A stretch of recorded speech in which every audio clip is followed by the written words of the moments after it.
Well, it is good to see everybody here today. I know that we have visitors among us, and I am very grateful that you're with us. Let us know if you have any questions. Let us know if there's something you'd like to study together, or if you'd like to learn more about our congregation.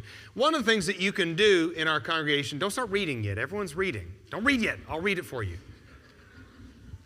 Go away. One of the things that we do in our congregation is we like to post information about the things that we do in our church so that it's public. Everybody knows what's going on. You know where your contribution is going. You know who it is that we're supporting around the world. You know what it is that we're doing in our own work locally. And you can go right down that hallway toward that back exit.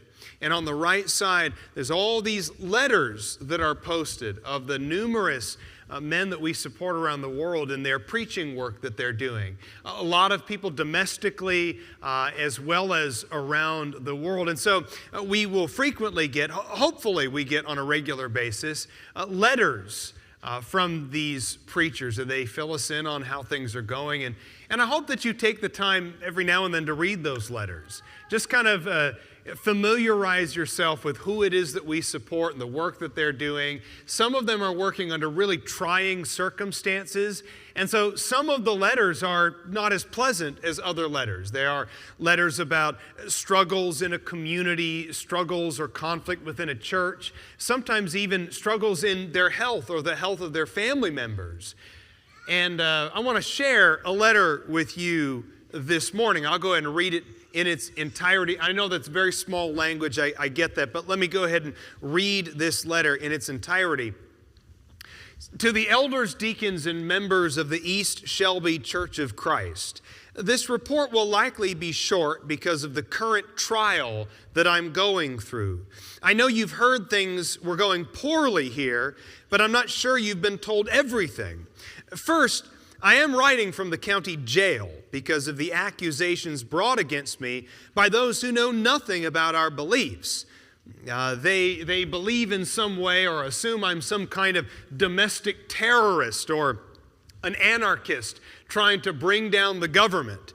To put it bluntly, my accommodations are not pleasant. Even worse, several other local preachers have seized upon my misfortunes and are using my distress as a way to drag my name through the mud among the brotherhood.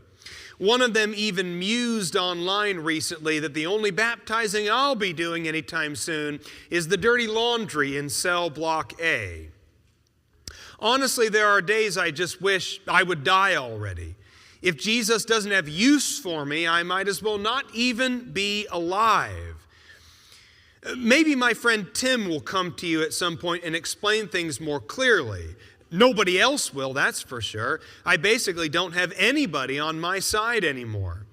Did I also mention in my previous letter that another friend of mine nearly died from a sickness? When it rains, it pours, I guess. I hate to sound depressed about it, but when I look at everything that I've sacrificed for Jesus Christ, my previous career, my old friends, all of my academic and intellectual pursuits, I wonder what good it's been. Right now, my life feels like it's been thrown in the waste bin like a piece of trash. False teachers are everywhere. Indulgent sinners run the world. I pray all the time, but feel nothing but anxiety. You are the only church that continues to support me. Nobody else is coming through for me in my darkest hour. I wish it was enough, but I don't think I can hold on to my faith much longer. Where will I find the strength to endure all of this? Does that letter sound familiar, by the way? You might be thinking, I don't know, maybe I've read something like that before. Maybe you read it in the book of Philippians, because that's basically what the book of Philippians is from a certain point of view. It depends on what you're dwelling on, what parts of your life you're going to focus on, because I'll tell you what, you could read the book of Philippians and it reads like that, again, from a certain point of view. And that was a hypothetical letter. I hope that was clear by the end of it.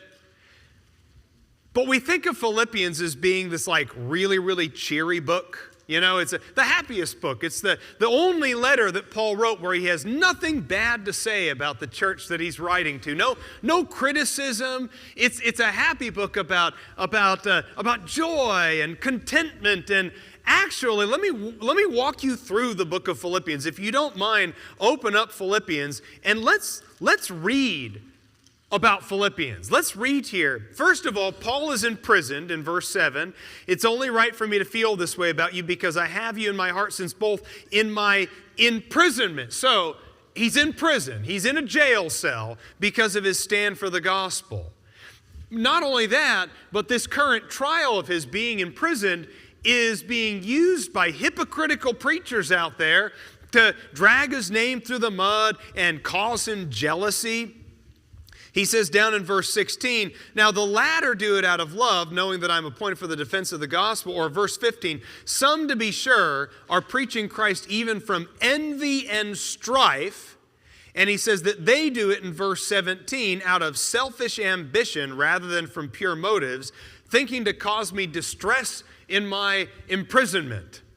So there's like fake preachers out there who are making fun of him because he's in a prison cell, and they'll say, well, we're going to be out here doing God's work, baptizing people while you're stuck in jail. Life is so hard for him that he says in verses 21 through 23 that, you know what? If I was to die, I think that'd be preferable. How hard does life have to be for you to say, in all honesty, that if I was just dead right now, that would be preferable to what my life is currently? He says in chapter 2 and verse 17 that he feels like he's being poured out like a drink offering. Like his life is just being used up. I mean, think about what happens if you pouring out a drink offering. Maybe we don't always have like the cultural context for identifying with that. But just imagine what it would be like if you took some and you just started pouring it out on the ground. Once you've poured something out on the ground, can you ever get it back? Nope. It's used up. It's emptied out. And he says, that's the way my life feels. I feel like I'm just being poured out in the dirt right now. Timothy, he says, is his only kindred spirit in verses 20 and 21 of chapter 2. He says there in chapter 2, for I have nobody else of kindred spirit who will genuinely be concerned for your welfare, because they all seek after their own interests, not those of Christ Jesus. So he's basically saying, there's only one person that I actually feel like I'm really close to. There's only one person that I think actually cares. Some days it feels like I've got one friend in this whole world. Timothy. He's the only kindred spirit that I have. You know the other friend I've got, Epaphroditus? Did I tell you he nearly died? He got sick and almost died. Paul mentions that in chapter 2 and verse 27. For indeed he was sick even to the point of death. Epaphroditus nearly died. He goes on and on in chapter 3 about how his career was ruined. Becoming a Christian ruined his career. Paul was on the fast track to being a very powerful and influential person in Jerusalem. Probably he was going to be a member of the Sanhedrin Council before too long. He had all the academic credentials. He had plenty of good references on his resume. He was enthusiastic. He came from good birth, came from good stock, and he threw it all away. It was all just rubbish. Threw it in the trash bin. His whole career, all of his old friends, all of his academic credentials, even his heritage, thrown out. He laments disciples who've fallen away in chapter 3 and verse 18. He talks, for many walk, of whom I often told you, now tell you even weeping, that they're now enemies of the cross of Christ. A lot of lost church members. A lot of people abandoning the faith because living for the flesh is a whole lot more fun. Christians get into arguments. Harmony is lost. He talks about these two women in chapter 4 and verse 2, Euodia and Syntyche. And he says, you need to tell them to quit bickering with each other. Now, those aren't his words, by the way, but that's how you could look at it. These two women who should be in harmony, Got Christians bickering, Christians arguing with each other. He has to live under humble means quite a bit. And I imagine when he talks about this whole, I've learned to be content in good times and bad times, kind of seems like the bad times outweighed the good times. And he has to live under humble means. And then, if you really want to complain about it, in chapter 4 and verse 15, there are no other churches willing to share their blessings with Paul right now.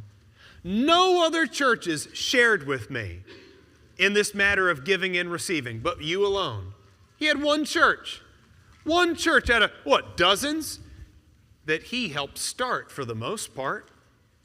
How many of those churches did he help establish, and yet none of them but Philippi want to share? Here's what I'm getting at.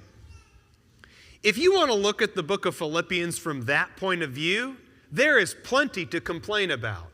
You'd have a lot to complain about too. If you were in a prison cell and had no friends and everybody made fun of you, and you probably might as well just be dead right now, and your life is being used up and your career is ruined and your academic achievements mean nothing anymore, and everybody bickers and everybody argues and they're all abandoning you and nobody actually cares about the work that you're doing, wouldn't you also want to complain just a little bit? Our lives also can be very frustrating. Our lives can be frustrating when we feel out of our depth raising children. And that is not a joke. That is not funny. It is nothing to laugh about. There are days when you are not sure you're going to make it as a parent. And you have no idea why it is that you ever decided to do this and why God gave you these children in the first place. Because you're so out of your depth. And frustrations mount when your marriage gets stuck in a rut.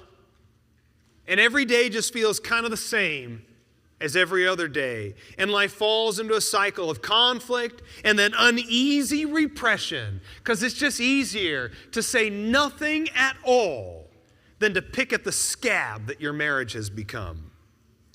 Or when a job feels dead end and it fails to pay the bills and it adds enormous stress to your life. And why don't you just quit? I'll just quit. And we'll see how long the unemployment checks last. Or when facing decline in the life cycle of a church. Because all churches go through a life cycle. You realize that? All churches go through a life cycle. Now, they might have multiple life cycles, right? There may be rejuvenation and a reawakening at times, but all churches go through life cycles. There's ebbs and flows and ups and downs in a church. And when you're in kind of a downtime at a church, hard to get along with everybody, hard to feel optimistic, hard to feel positive when there's just not much to feel positive about. When institutions or structures in our society change at a pace that we can't keep up with. And I just feel like I'm a man at a time, like I don't even belong here. I don't understand people. I don't get cultural references anymore. I don't know how to use that technology. It has overwhelmed me. When we fixate on daydreaming or the regrets that we have, my life could have been something. You know, if I hadn't married that person, imagine what I could have done with my life. If I hadn't gone down that path, made that choice, had those kids, got stuck in a rut with a family, just think of what I could have done with my life if it hadn't been for those choices I made.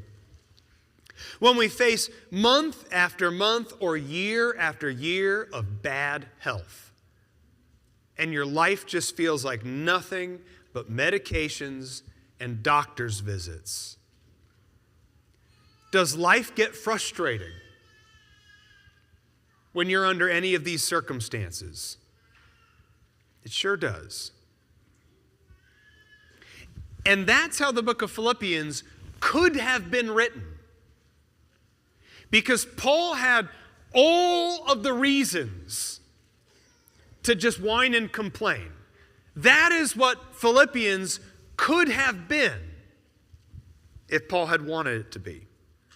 And yet every single bad thing, everything that I listed just a minute ago that is bad in the book of Philippians, Paul, cheery old Paul, finds some way of flipping it upside down. Yeah, Paul is in prison, but he says, it's come to the greater progress of the gospel. People are all the more courageous to spread their faith because of my example as an imprisoned Christian. Well, there's all these hypocrites causing me jealousy. Yeah, hey, I don't care why they're preaching. As long as Christ is proclaimed, it's fine with me. I'm contemplating my death. It would be preferable to be dead right now. But you know what? If I keep on living, it means more work for you. It means I get to be here for you, and I get to support you, and I get to do something for you. And I know it'll be better for you if I keep on living and serving. I feel poured out like a drink offering, and yet I rejoice, and I share my joy with you all. Timothy sometimes feels like he's a kindred spirit, my only kindred spirit. But I'll tell you what, it sure is nice to have at least one. He may be the only one, but Timothy's a great guy. Love that, Timothy. Epaphroditus nearly died. But I said, nearly died. And God showed mercy to me, and Epaphroditus survived. Paul's old life, my old career, my academic achievements, all those connections that I built in the Sanhedrin Council, I have the surpassing value of gaining Christ. And so that's why I treated it like rubbish, because that's what it is. And I have Jesus now. But you know what? Bad examples also provide striking contrast for those who have remained faithful. Those Christians, those two women, Euodia and Syntyche, they need to get over whatever it is that's causing them strife. And with a little bit of encouragement from you, I think they will get over it. And I think that their friendship, their fellowship, is going to be okay. Well, I have to live under humble means, but I have learned to be content. It taught me strength to live under those humble circumstances. You're the only one who shared with me, the only church that shared with me in the giving and the receiving. But there's value in knowing who I can rely on now. You see, Paul flips all of this upside down. Every bad thing that he mentions in Philippians, and it's a lot. That's a lot of things that he could complain about. That's a lot of bad things going on. And if only one of those bad things happened to us, we might take a sick day. And yet he takes every single one of them and just flips it upside down. And that is why we love the book of Philippians so much. Not because the book of Philippians is some cheery book in every single facet, but because it is a very real book. It's real life. And it is real life flipped upside down on its head, where joy and contentment and peace are found in prayer and trust and strength in Jesus Christ. But I get it. Here's where the lesson gets hard, because it's not been hard yet. Not yet. You might read Philippians and say, well, Paul's just being glib. Paul's doing a lot of talking. That's all easy to say. That's hard to live by. Kind of like someone who comes up and says, oh, I sure hope you feel better soon. God will be with you. You'll be okay. I know you'll get through this. That's what glib means, by the way. Glib is, it's not from my word of the day calendar or something. It was just the right word for the moment. Glib essentially means someone who does a lot of superficial talking and they say all the right things, but there's like no substance behind what they're saying. And is that Paul in Philippians? Do we read Philippians and just walk away going like, okay, fine, sure, that's all easy to say. Just pray and you'll have no anxiety. Just learn to be more happy about it. You can be happy too. Is Paul just being glib, though, in Philippians? Here's why Paul's words resonate with us, and why we don't just dismiss the book of Philippians offhand. First of all, Paul's suffering was present, and it was active, and it was physical, and it had no cheap or easy fixes. And so when you actually know anything about the life of Paul and what he endured, you know that Paul actually was suffering when he wrote Philippians. Paul was not writing Philippians from the perspective of a person who was comfortable and full and free. He was not writing get well soon cards to people who were suffering more than he was. He was writing get well soon cards to people who knew he was suffering more than them. It's like, it's all upside down. Here's Paul, the imprisoned, lost, poured out drink offering, dejected and rejected apostle, and he's the one writing to the Philippians saying, you guys are going to make it. He was actually suffering, and he was able to write the book of Philippians. We know that his loss and his deprivation and his pain and his anxiety, these were raw and real and genuine things he was experiencing. And he always talked about it too. He always wore his pain on his sleeve. He was never someone who hid it or said, well, I'm fine. If you wanted to know what Paul was going through, he'd tell you what was going on in his life. Plenty of passages, 2 Corinthians, for example. Very memorably, Paul gives a list here in 2 Corinthians chapter 11 about all the things that he was going through. Are they Hebrews? Well, so am I. Are they Israelites? Well, so am I. Are they descendants of Abraham? Well, so am I. Are they servants of Christ? I speak as if insane. I more so. In more labor, in more imprisonment, beaten times without number, often in danger of my life. 5 times I received from the Jews 39 lashes. 3 times I was beaten with rods. Once I got stoned. 3 times I got shipwrecked. I had to spend a night and a day in the deep. I've been on frequent journeys in danger from rivers, danger from robbers, danger from my own countrymen, danger from Gentiles, danger in the city, danger in the wilderness, danger on the sea, danger among false brethren. I've been in labor and hardship through many sleepless nights and hunger and thirst, often without food and cold and exposure. And apart from these external things, there's this daily pressure that I feel of concern for all the churches. And that's not the only place that he spoke like that. There's other places in 2 Corinthians and in 1 Corinthians as well where he talks about sometimes I just feel like I've been put on display for my suffering.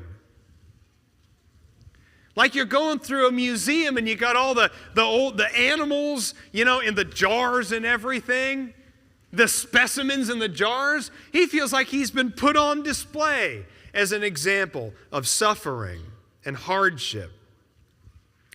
And so when Paul writes about how he handled the trash of this life, the suffering and the pain, and how his pain was joy, and his achievements were rubbish, and his death was a great gain, and his poverty and abundance were inconsequential to steady state joy in Christ, we actually believe him.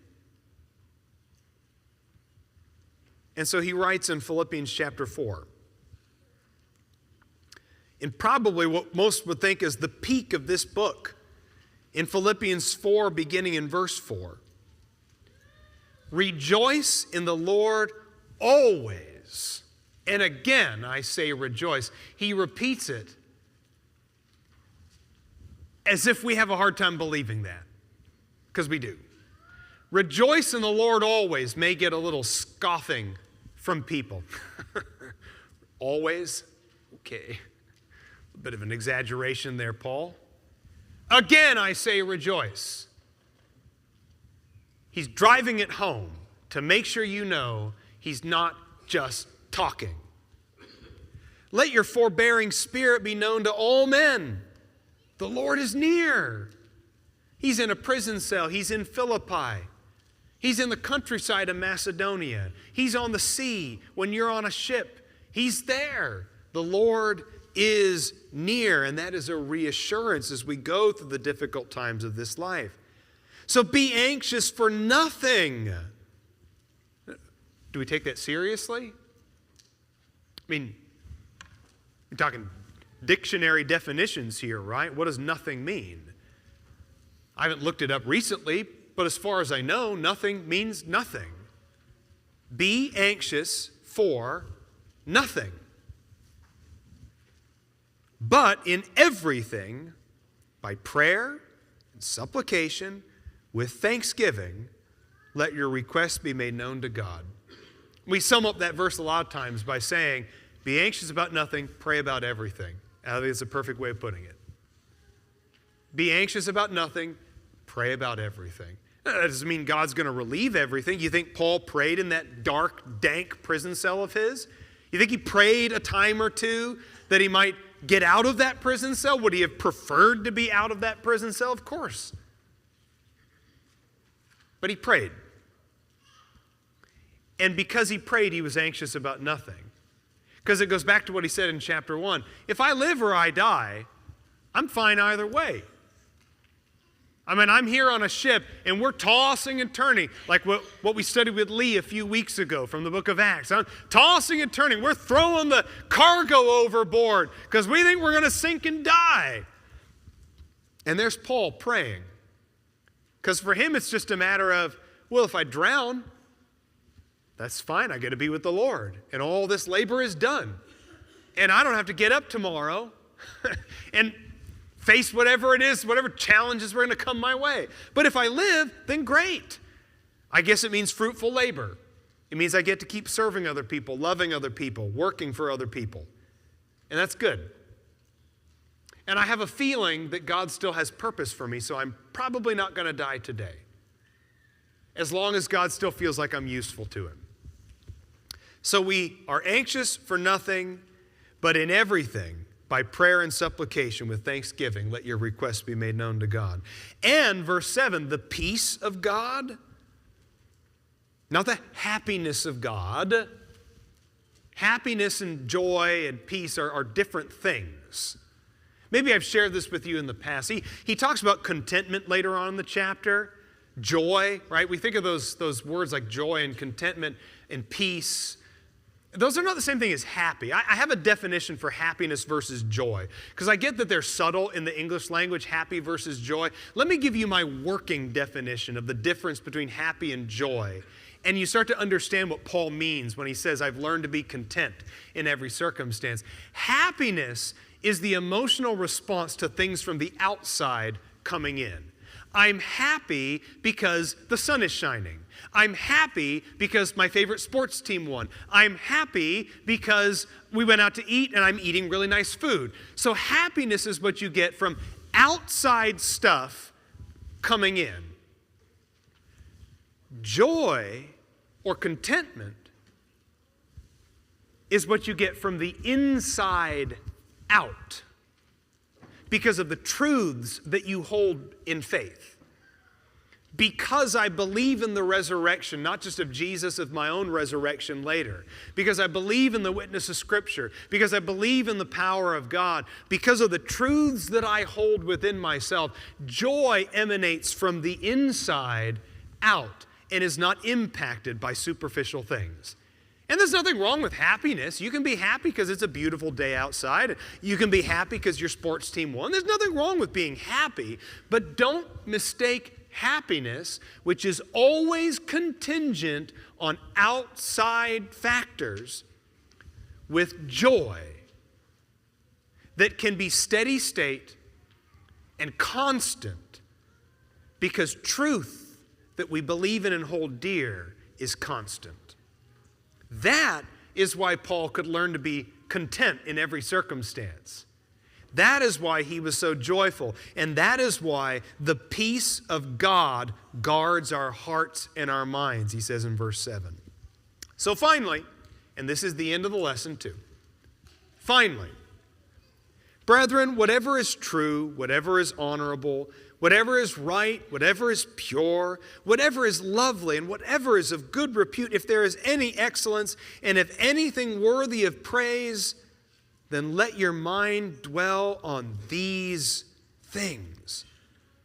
The things that you've learned and received and heard and seen in me. Practice these things, and the God of peace shall be with you. He'll always be with you. And that's why we love Philippians. And that's why we love Paul, and that's why we love Jesus. Because Paul very could have easily spent the entire letter complaining about all the things that were going wrong. And he had plenty of things going wrong, just as you do too. But his mind dwelled on the true and lovely and good things instead. And that's why the God of peace dwelled with him no matter where he was in this world and no matter what state his life was in. So what do you dwell on today? Maybe you're not a Christian. Maybe you've not accepted the message of the gospel and you don't believe in Jesus, or maybe you're just not sure what you believe about those things. Well, of course peace doesn't abide in you. Of course the God of peace doesn't dwell with you. Of course prayer does nothing for you because you don't yet have the connection to that God in whom all those promises are fulfilled. But maybe you are a Christian and you've been going through all these motions. You've allowed the bitterness and the cynicism and the routine and the rut of life to just cover you in a layer of spiritual callous. And that peace has been long gone in your life.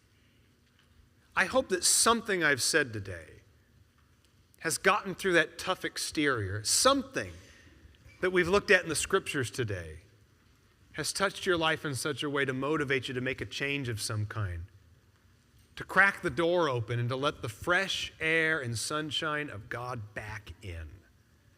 So if you have any spiritual need at all, please let that need be known by coming forward as we stand and sing.